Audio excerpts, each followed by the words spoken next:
ब्रज के लोगों ने नंद बाबा और वृषभानु जी को पकड़ लिया और कहा कि तुम्हारे दोनों लाला लाली इतनी विलक्षण विलक्षण लीला करते हैं, जरूर ये कोई देवता हैं और आप हमसे छुपा रहे हो इनका देवत्व।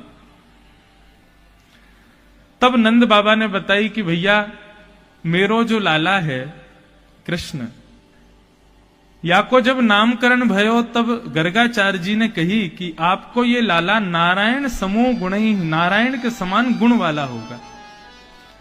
वृषभानु जी बोले यही शब्द गर्गाचार्य जी ने जब मेरी लाली भई तब भी यही कही कि नारायण के समान गुण वाले होंगे। तो सब ब्रजवासी बोले तो फिर एक काम करो, क्या इन दोनों को ब्याह कर दो। इन दोनों को ब्याह कर देंगे तो हम सब ब्रजवासी इनकी रक्षा करेंगे, ये दोनों मिलकर के।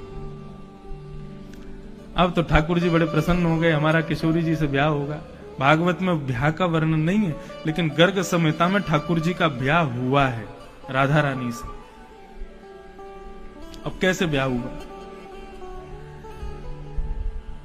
हमारे ब्रज में अब भी परंपरा है कि लड़की के पक्ष वाले जो होंगे वो संबंध जब करने जाएंगे तो उससे पहले सामग्री भेजेंगे, कुछ सामान भेजेंगे, और जितना सामान वधु पक्ष के द्वारा आएगा उतना सामान दुगुना करके वर पक्ष के लोग उनके घर भेजते हैं।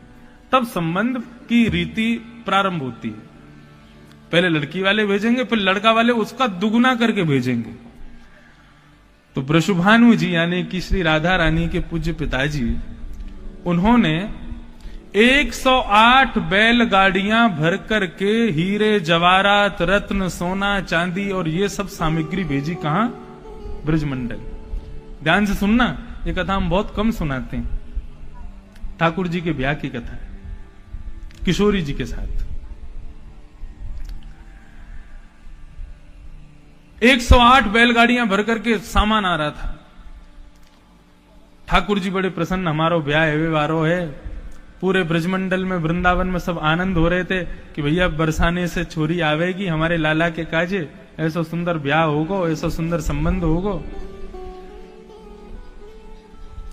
108 बैलगाड़ियां भर करके सामान आया तो नंद बाबा ने अपने मुनीम से कही कि भैया मुनीम, जितनी सामग्री आई है वो सब सामग्री गिनो और सबका मूल्य निकालो, और मूल्य निकाल करके हमको बताओ, फिर कल हम सबको दुगना दुगना करके बरसाना भिजवाएंगे।